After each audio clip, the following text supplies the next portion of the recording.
Mi nombre es Rodrigo, y lo que voy a contarles es algo que me sucedió hace algunos años.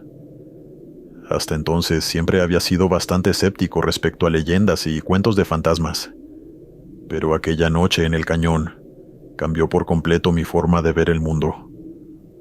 Todo comenzó como una salida divertida entre amigos, un fin de semana de campamento, pero lo que experimentamos esa noche sigue atormentándome hasta hoy. Mi grupo de amigos y yo decidimos pasar un fin de semana acampando en el cañón del pueblo. Es un lugar bastante apartado, rodeado de montañas y un río que corre a lo largo del cañón. Durante el día, el lugar es precioso. El sonido del agua, el aire fresco y la tranquilidad lo hacían perfecto para desconectar. Sin embargo, desde antes de salir, algunos lugareños nos advirtieron que el cañón tenía una reputación extraña, sobre todo de noche. Hablaban de la leyenda de la Llorona, de una mujer que, según decían, vagaba por el cañón llorando por sus hijos perdidos en el río. Pero como muchos jóvenes que se creen inmunes a esas cosas, no les dimos importancia. Íbamos a divertirnos, no a asustarnos con cuentos viejos. Llegamos al lugar por la tarde, armamos nuestras tiendas de campaña y preparamos una fogata. Éramos 6. Mis amigos Daniel, Andrés, Raúl, Marcela, Mónica y yo. La tarde pasó rápido entre risas, comida y algunos tragos. Cuando el sol comenzó a esconderse detrás de las montañas, el ambiente se volvió un poco más frío, pero todavía se sentía tranquilo.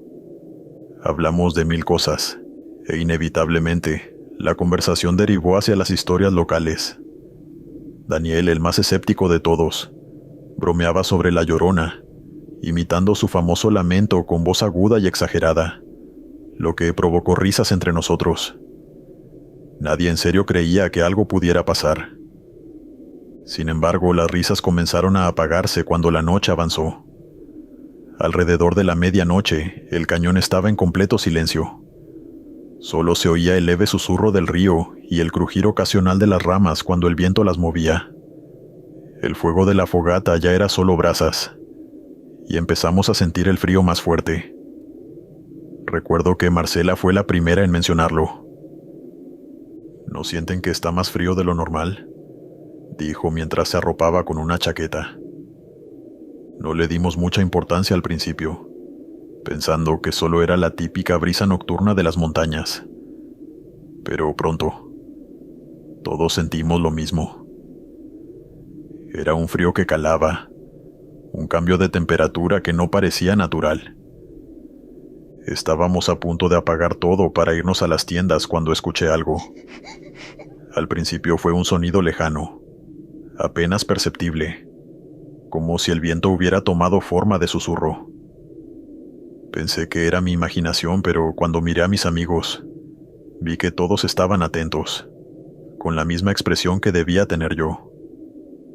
No era el viento, era el eco de algo más. ¿Lo escucharon?, preguntó Mónica en voz baja. Todos asentimos en silencio, y en ese momento el eco se hizo más claro. Era un llanto, un lamento suave, casi como si alguien llorara en la distancia. Parecía provenir del río, pero no estábamos seguros.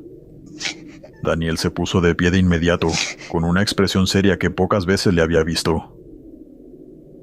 «Es solo el viento», dijo, intentando sonar despreocupado. «Voy a revisar». Lo seguimos, aunque ninguno de nosotros se sentía cómodo con la idea. Daniel caminó hacia la orilla del río con la linterna en mano, y nosotros lo seguimos, aunque mantuvimos una distancia. A medida que nos acercábamos, el llanto se volvía más claro, más definido.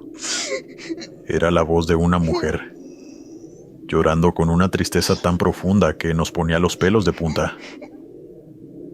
«Debe ser alguien que se perdió», dijo Andrés, tratando de encontrar una explicación lógica, aunque su tono revelaba su incertidumbre.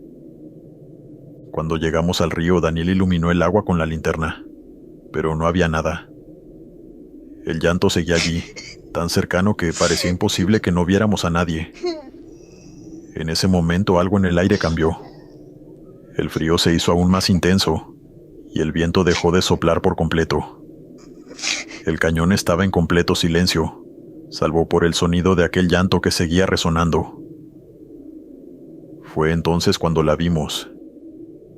Cerca de la orilla, a unos 10 metros de donde estábamos, una figura se levantaba entre las sombras.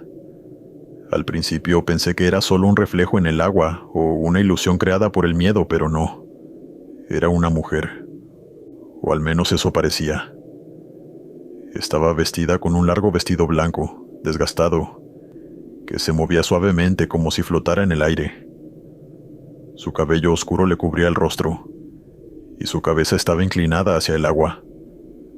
El llanto venía de ella. No pude moverme. Ninguno de nosotros lo hizo. Estábamos paralizados, observando esa figura con una mezcla de terror y desconcierto.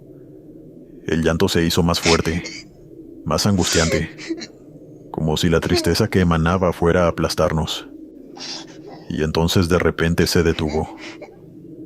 La mujer levantó la cabeza lentamente, y aunque no pude ver su rostro con claridad, sentí que sus ojos estaban fijos en nosotros.